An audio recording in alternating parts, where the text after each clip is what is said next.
Salmo 141.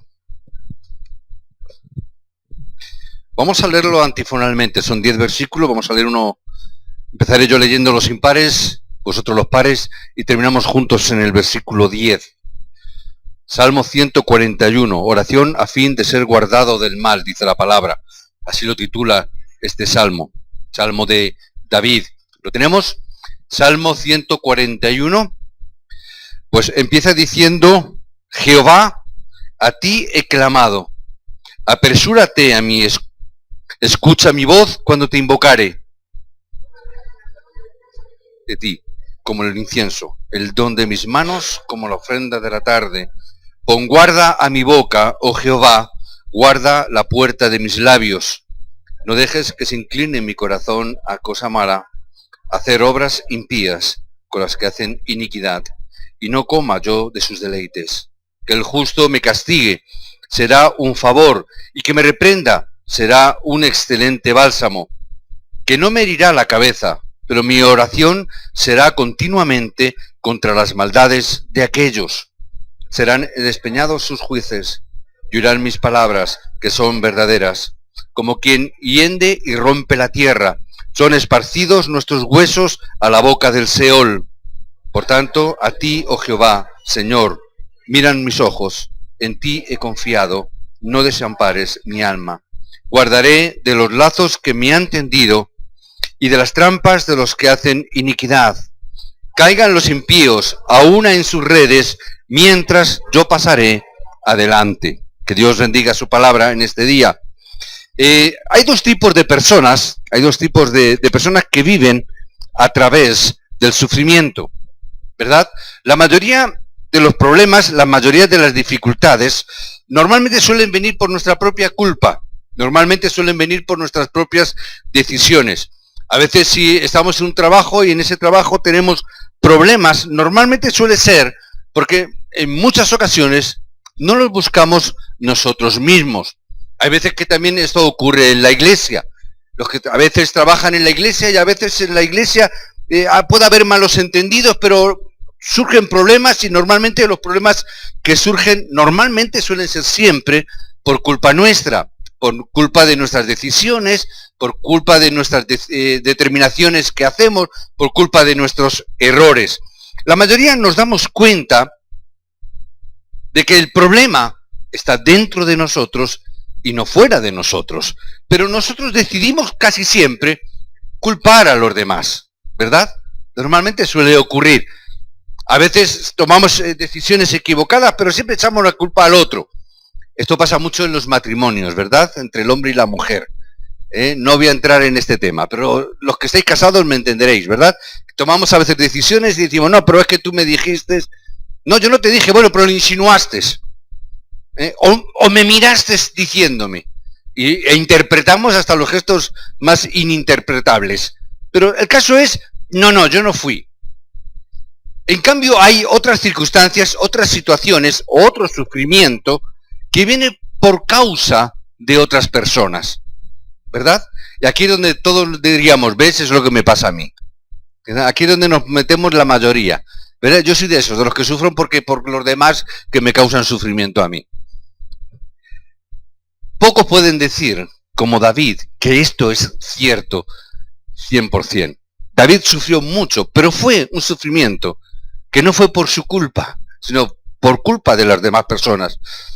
Sufrió una gran conmoción y sufrió muchísimos desastres. Sin embargo, continuó haciendo siempre su confesión de fe, aun cuando el rey Saúl utilizó todos los medios a su alcance para tratar de infligir gran sufrimiento a David. Hoy, en este día, me gustaría que quedáramos con esta pregunta: ¿cómo superó David esos momentos difíciles y alcanzó respuestas a sus oraciones? Porque todos nos encontramos en un sufrimiento o en otro, o el que nos provocan o el que nos provocamos nosotros mismos, pero nos encontramos ahí, siempre con dificultades y siempre con sufrimientos, ¿verdad? Ahí estamos siempre peleando con eso. Y aunque yo sé que la mayoría de vosotros habéis dicho que sufrir por causa del otro, yo os invito a que hagáis un examen de auto, mirarse a sí mismo y ver realmente si es así o no, ¿verdad? Entonces, que hoy, de todas maneras, siendo de una manera o siendo de otra, ¿cómo fue que superó todas las dificultades y superándolas se convirtió en uno de los reyes más bendecidos del mundo? ¿Cómo pasó esto? ¿Cómo pasó esto? Para que nosotros también podamos pasarlo. Y podemos ver ciertas características a través de este salmo que hemos leído. Él tuvo claro una cosa, tuvo claro el pacto que él había recibido, la palabra que él tenía. Y él tenía y se aferró firmemente a la palabra y meditó profundamente en esa palabra. ¿Por qué? Porque la palabra traerá vida, porque la palabra hace una obra de recreación, porque la palabra fue escrita, inspirada por el Espíritu Santo, inspirada por Dios. Pero vemos que las escrituras que David tenía no es la Biblia que nosotros tenemos hoy. La Biblia que él tenía, o los libros que él tenía, era el Pentateuco, ¿verdad? Que son los primeros 5 libros de la Biblia. Génesis, Éxodo, Levítico, Números y Deuteronomio. Son los primeros 5 libros de la Biblia. Y él solamente tenía esto. Y es en esto en lo que se aferró, nada más. Nada más. Entonces podríamos preguntarnos, ¿realmente el Pentateuco se le ha llamado siempre? Es el libro de la ley. Para los judíos siempre habían considerado el Pentateuco, lo consideran al día de hoy, lo consideran como el libro de la ley, ¿verdad? La ley de Moisés. Y así ellos tienen dividido el Antiguo Testamento, ley, profetas y escritos. Son las 3 grandes divisiones que el pueblo judío a día de hoy sigue teniendo. Ley, profetas, que ahí están todos los profetas, y los escritos, que ahí están los salmos, proverbios, cantares, lamentaciones, etcétera, etcétera. Son las 3 divisiones que tiene el pueblo judío a día de hoy. Y él tenía solamente esto. Y podemos ver que solamente está hablando de la ley y el Pentateuco, o realmente podemos ver que dentro de esos libros de la ley también había una esencia, una raíz del Evangelio profunda. Podemos ver que el Evangelio se encuentra profundamente escrito ya en estos 5 libros del Pentateuco a los cuales David se aferró. Podemos ver que Dios hizo resplandecer su luz en medio de la oscuridad. Génesis capítulo 1, versículo 3. Tan pronto como Adán y Eva pecaron, Dios les prometió que enviaría el descendiente de la mujer. Génesis 3:15. Dios proveyó un camino de salvación a través del arca. En Génesis capítulo 6 podemos ver que todo esto lo encontramos en el Génesis, lo más importante del Génesis. Como a veces digo, este es lo que se llama o se ha dado en llamar el protoevangelio, es decir, el evangelio que estuvo antes que el propio evangelio, ya estaba escrito. Los hijos de Israel fueron puestos en libertad ¿cuándo? Cuando el día de la Pascua, el día que guardaron el pacto de la sangre. Éxodo 3:18, esto es lo que nos viene a decir el libro del Éxodo. Levítico habla sobre el culto en el cual se hacía el sacrificio de sangre y cómo debía de realizarse. El libro de Números nos habla sobre el número de los elegidos de Dios. Deuteronomio habla de las escrituras infundadas en sus corazones. Estos libros hablan en sí mismos de por qué el pueblo de Israel tuvo que entrar o tenía que entrar en la tierra de Canaán. Y esto es lo que David se aferró y en lo que David tomó como su pacto y lo que David meditaba de día y de noche y escribía en los salmos. Yo medito en esta palabra y pudo llegar a esta propia conclusión. Y mientras que David se aferró a esto, el rey Saúl se vio afectado por problemas espirituales graves. ¿Por qué? Porque había perdido algo tan importante como el fundamento de la palabra. Nunca debemos de perder el fundamento de la palabra. En ese momento podremos perder todas las bendiciones que tenemos, como asimismo Saúl, ese rey, perdió todas las bendiciones, no que vinieran, sino las bendiciones que ya tenía. Y las perdió. Dice la palabra que fue poseído por demonios, poseído por espíritus inmundos, por haber perdido el fundamento de la palabra. No perdamos el fundamento de la palabra. Veamos cómo la palabra que Dios nos está dando desde tiempos atrás, desde hace años, Dios está cumpliendo la palabra que nos dio. Y todavía Dios tiene que cumplir muchas más cosas. que Dios nos ha venido dando a través de la palabra y que tenemos que ver y tenemos que afirmarnos en la palabra que todavía no hemos recibido. Esa palabra que hasta el día de hoy nos dice la propia Escritura que se está cumpliendo hasta ahora mismo, hasta el día de hoy. Sus Escrituras, dice Pablo en Romanos, se cumplirán exactamente. Por lo tanto, tengamos esperanza, dice Pablo en Romanos 15, versículo 4. Esa palabra se va a cumplir. Por lo tanto, ten esperanza.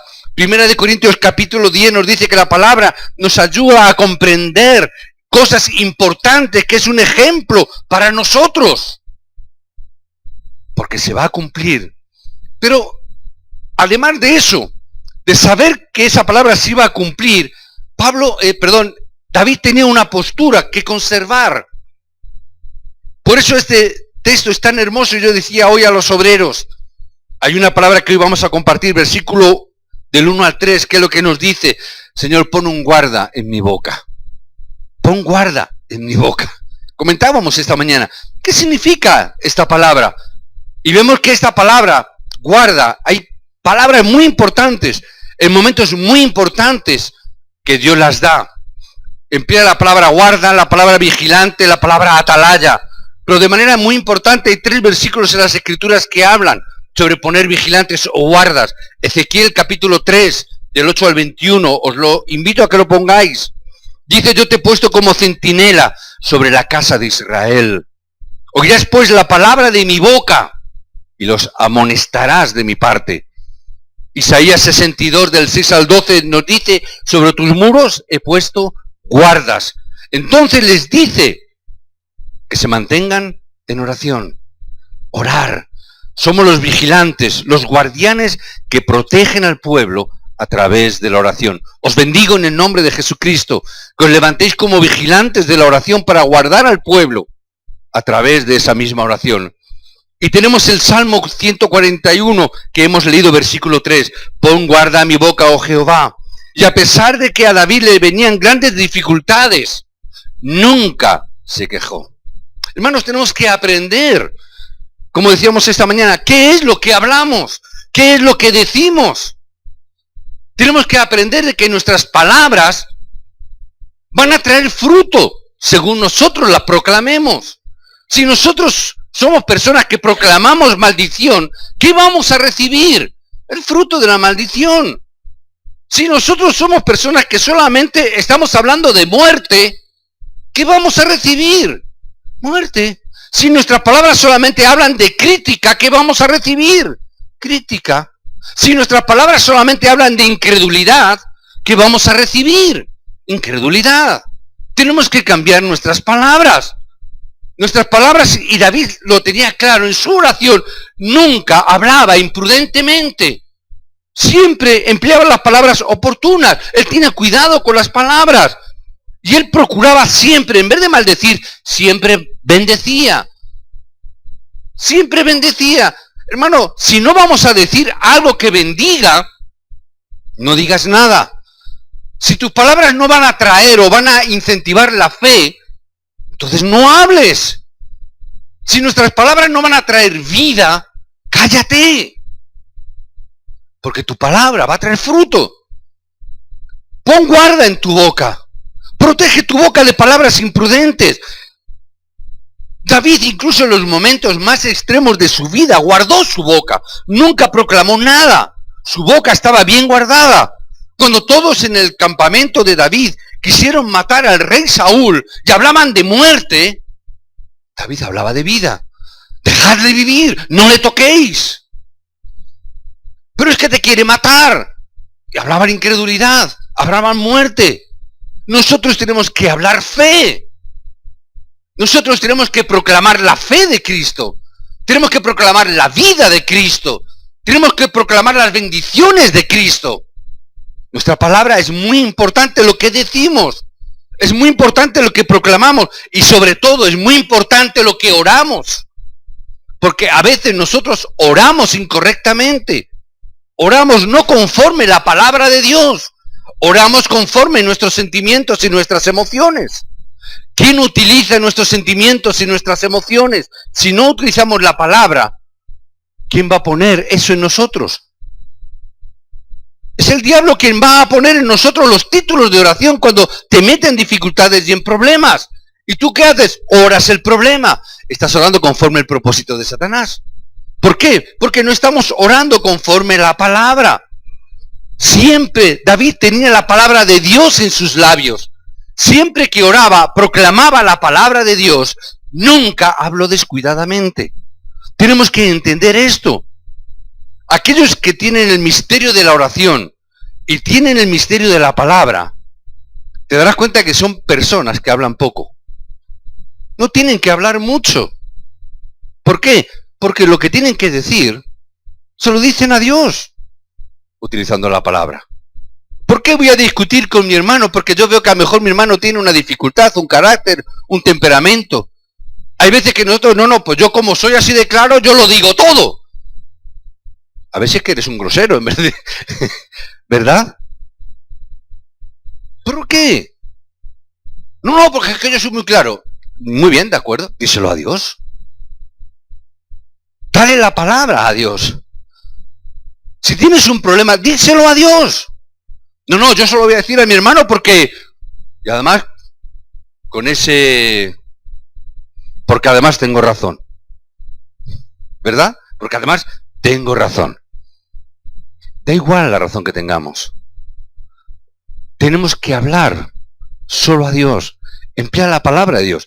Si vas a hablar con tu hermano, como Pablo enseñó, con salmos y con himnos. Si vas a hablar con tu hermano, bendícele. Ya está, nada más. Es muy importante lo que se dice. Muchas personas hablan sin cuidado. ¿Eso qué muestra? Que eres una persona descuidada. Si hablas con dureza, solo muestras que estás lleno de malicia, que a lo mejor hay amargura. Por eso hablamos así. Si hablas con sarcasmo, probablemente en tu interior es que te estás retorciendo, no puedes decir lo que sientes y tienes que emplear la ironía o el sarcasmo. Porque por dentro te estás retorciendo y en vez de decirle yo te mataría, pues a lo mejor empleas otro tipo de términos. Si maldices, solo muestra que tu corazón está lleno de vergüenza.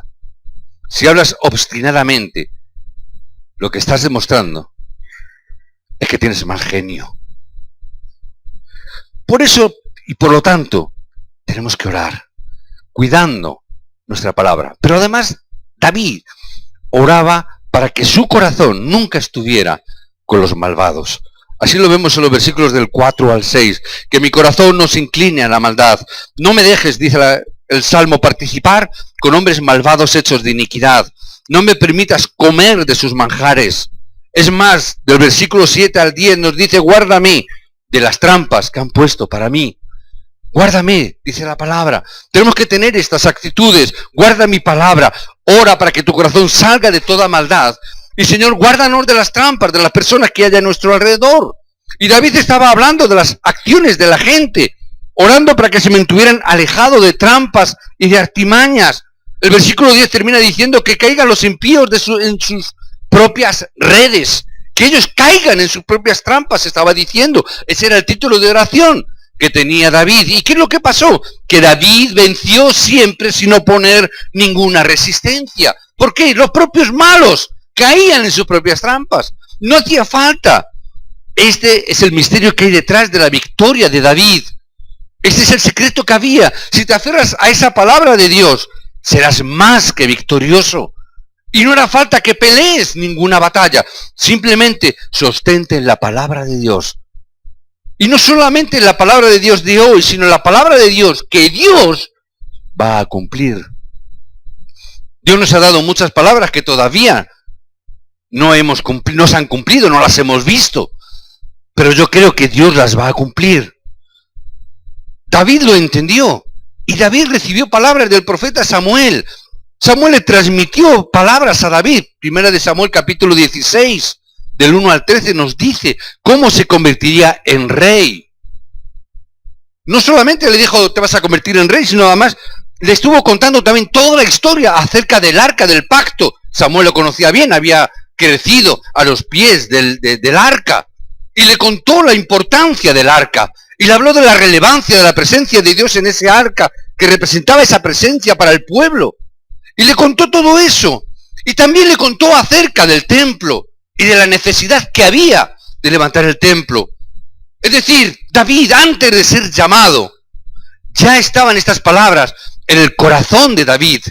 Antes de convertirse en rey, él ya se había aferrado a estas palabras.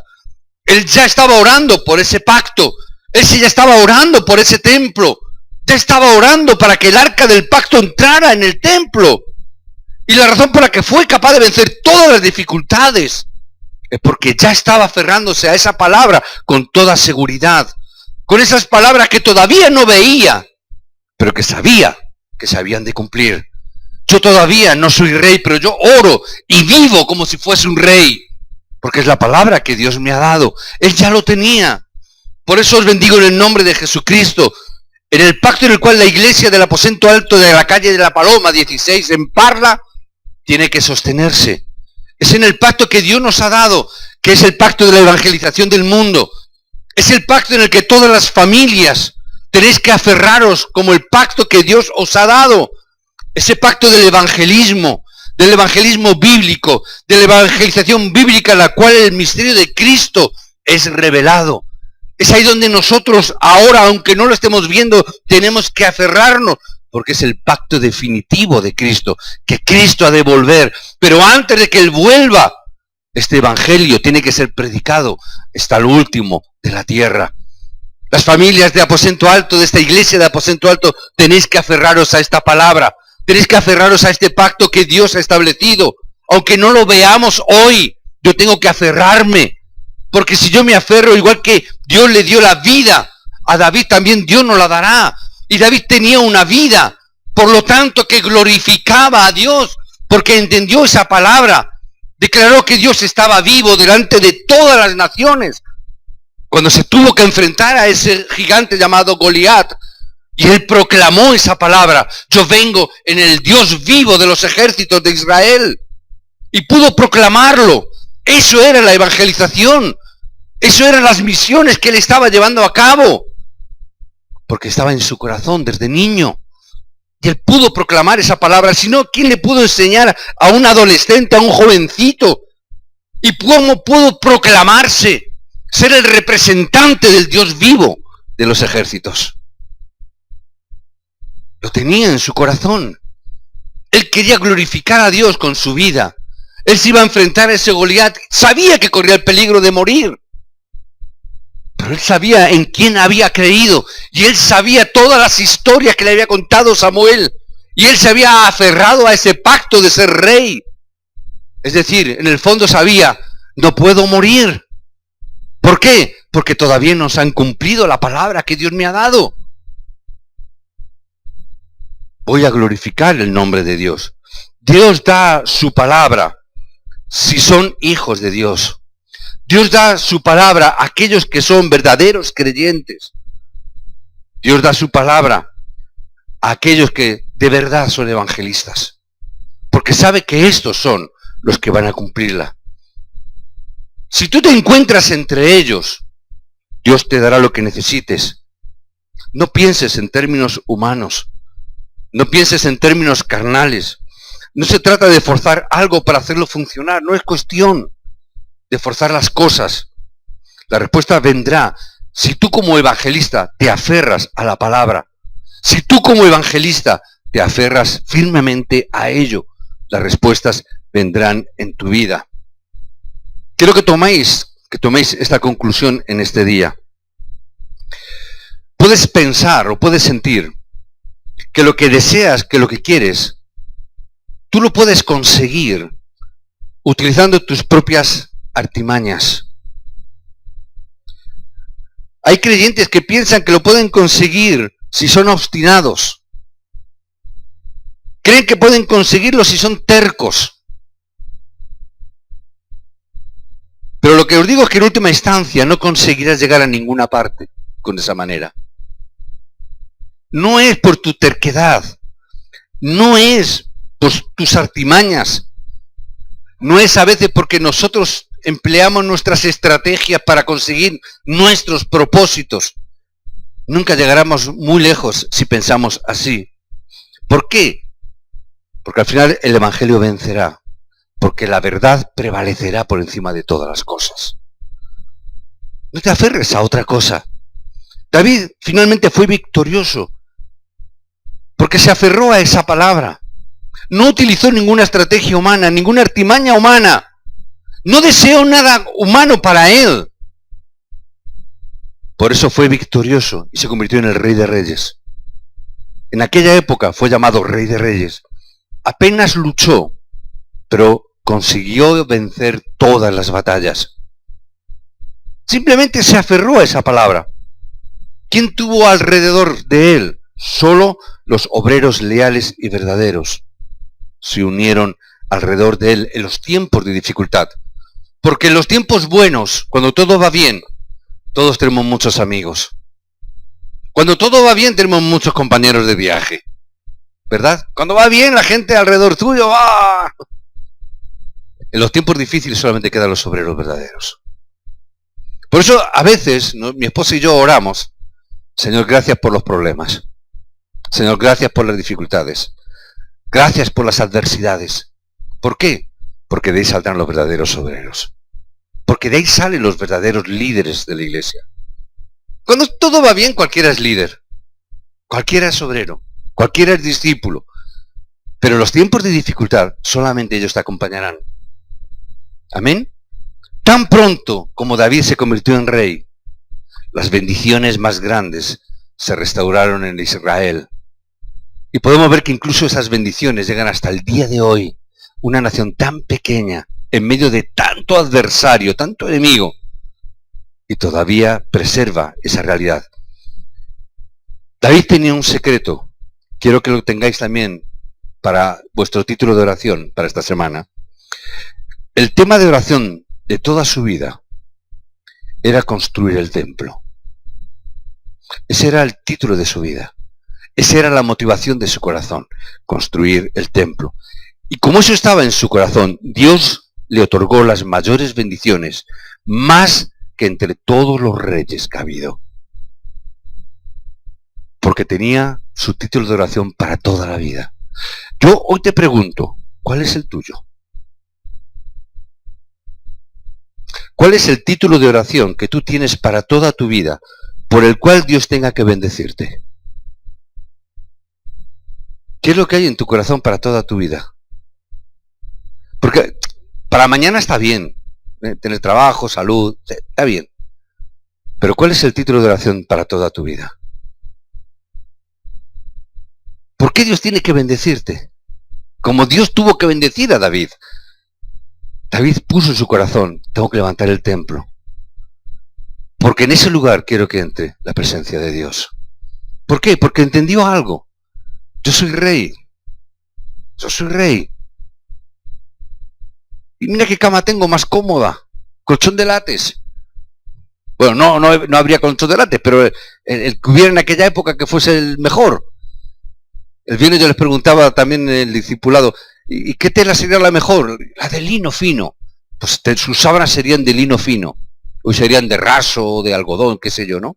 De lino fino. Y él dijo: yo tengo un colchón de látex, tengo sábanas de lino fino, y el arca de Dios, la presencia de Dios, está en el desierto.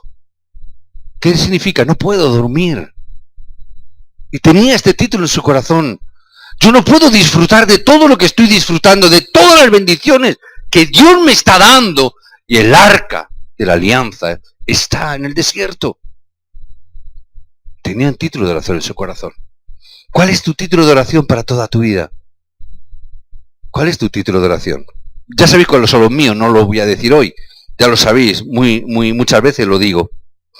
Pero yo quiero que tú tengas este título de oración en tu vida. Porque la palabra de Dios es viva. Por lo que ninguna necesidad de que luchemos ante nuestros enemigos para conseguirlo tendremos que hacer. La palabra que Dios nos ha dado, y si te aferras a esa palabra, y su título de oración está dentro de esa palabra se cumplirá en tu vida. No hay necesidad de que luchemos contra nuestros enemigos. Solamente si te aferras a la palabra, es inevitable que la palabra se cumpla. Amén. La palabra es viva, la palabra es eficaz. En el momento que la tomes, que te aferres a ella, la creas, la proclames, inevitablemente se cumplirá. Hay hermanos que muchas veces me vienen y me dicen, pastor, si ve lo que me ha ocurrido, Dios ha contestado mis respuestas, Dios me ha dado respuesta, me ha contestado a mis oraciones, ¡es increíble! Digo, sí, porque con la fe que tienes, es increíble que te haya contestado. ¿Por qué? Porque ya estamos orando y ¡increíble! Pero Dios responde, inevitablemente, aunque tú no creas, pero proclama la palabra. Aférrate a la palabra y Dios cumplirá esa palabra. Cada parte de la palabra que ha sido proclamada en esta iglesia se va a cumplir. Se está cumpliendo, pero se va a cumplir. ¿A qué se aferró David en medio de su angustia? ¿A qué se aferró en medio de su depresión? Cuando tuvo depresión, y la tuvo. ¿Qué pasó cuando deseó morirse? Porque deseó morirse. Se aferró a las Escrituras. El mismo Señor Jesucristo, cuando estuvo también en depresión, sí, en depresión, digo bien, en depresión, hasta el punto que proclamó que quería morirse. ¿A qué se aferró? A la palabra que Dios le había dado. Y cuando estaba en angustia de muerte, y eso significa, angustia de muerte significa una depresión de caballo que se quería morir. Estaba angustiado hasta la muerte, dice la palabra, en el Getsemaní, poco antes de morir, en esa cruz. ¿Y pero qué lo dijo? Hágase tu voluntad, no la mía. Que se cumpla tu palabra, no la mía. En esos momentos, ¿a qué se aferró? A las Escrituras. ¿Cómo lo hizo? Sencillo, abandonó su corazón. Dejó de sentir y moverse por sentimientos y por emociones. No es lo que mi corazón sienta. No es lo que mi corazón y mis sentimientos dicen. Es tu palabra. Él abandonó su vida. No importa aunque yo tenga que morir, pero tu palabra se va a cumplir. No importa que yo perezca, pero la palabra se va a cumplir. No importa tu punto de vista. No importa tu pensamiento. David dijo, no importa lo que yo pueda pensar o dejar de pensar. Lo importante es lo que Dios dice, no lo que yo piense. No es tu punto de vista, hermano, ni el mío. Es la palabra que Dios nos ha dado. Y si yo tengo que doblegar mi punto de vista enfrente de la palabra, lo doblego. No importa lo que yo crea, lo que importa es lo que la palabra de Dios dice. Yo empecé a entenderlo de esta manera. Alguna vez he compartido. Cuando sale uno del seminario, sale con la cabeza muy gorda. Tantos estudios, tantas palabras, ¿te crees que te vas a comer el mundo? Tienes una teología creada, tú ya has formado tu teología, tu pensamiento, tu forma de pensar pastoralmente, tú ya tienes todo estructurado en tu vida y de pronto la palabra de Dios te golpea y te choca. Porque no tiene que ver con las teologías, no tiene que ver con lo que uno estudia en la cabeza, tiene que ver con la palabra de Dios que se cumple en tu vida. ¿Y cuántas veces mi teología chocaba con la palabra de Dios? ¿Y qué es lo que hacía? Lo que hace la mayoría de los teólogos. Buscar un rodeo, buscar otros textos que apoyen tu pensamiento y tu doctrina, y te saltabas lo que no te convenía. ¿Por qué? Porque para eso también vas a un seminario y aprendes. Hasta que llega un momento que tienes que doblegar y decir, no es tu teología, no es tu doctrina, no es tu pensamiento, no es siquiera tu vida lo importante. Es que la palabra de Dios se cumpla. No importa cómo puedas estar, no importa que estés hoy con depresión, no importa el problema en el que estemos, no importa el sufrimiento, la palabra de Dios se va a cumplir sí o sí. Aférrate a la palabra, aférrate a esa palabra. Él se aferró de esa manera y él se ocupó del mensaje que se había de cumplir en el futuro inmediato. Señor, esa palabra que aún no la he visto, pero que se va a cumplir. Y esa era la razón por la que tuvo victoria en todas las cosas, porque se aferró. Señor, aún no puedo morir porque aún no soy rey. Señor, aún no puedo porque tengo que levantar el templo. Yo estoy orando, Señor, que tú puedas levantar un templo donde pueda estar el centro de remanentes. Yo no puedo morir entonces todavía, porque Dios lo va a cumplir. Yo quiero ver cómo ese centro se empieza a levantar. No lo he visto todavía, pero yo me aferro a esa palabra. Yo me aferro a los obreros que Dios va a levantarlo, porque el centro de remanentes más importante son los obreros que los ladrillos. Y estoy orando para que los obreros se levanten. Estoy orando para que esos hombres y mujeres sean plataforma para los remanentes, se estén levantando. No lo veo, pero lo veré. Todavía yo me aferro a esa palabra y yo sé que esa palabra Dios la cumplirá. Por eso os bendigo en el nombre de Jesucristo, que nos podamos aferrar rápidamente a la palabra de Dios. Obreros, vosotros más rápido todavía tenéis que aferraros a la palabra de Dios. Aferraros, cuanto antes. Les compartía esta mañana esos 10 o 12 espías que regresaron de Canaán. ¿Qué dijeron 10 de ellos después de que volvieron? Dijeron que las ciudades fortificadas, fuertes, que eran como gigantes. Dijeron que sí, que morirían si entraban. Eso es lo que la gente ve. Esa es la realidad del mundo que ve. Pero hubo 2 de entre ellos, Josué y Caleb. Informaron no con la realidad solamente, sino con la verdad del Evangelio. ¿Qué es lo que vieron? Guarniciones, líderes, habían huido. El resto de la gente estaba desesperada. Por lo tanto, todo lo que tenían que hacer, simplemente, era ir. Vieron y entendieron, era su oportunidad. Vieron que era una presa fácil. Ahora es el momento. Están desmoralizados. Están sin gente que los dirija, que los guíe. Josué y Caleb levantaron una mano y dijeron, Señor, dijeron, la guerra está vencida, está ganada. 10 de ellos, somos langostas. Volveros a morir al desierto.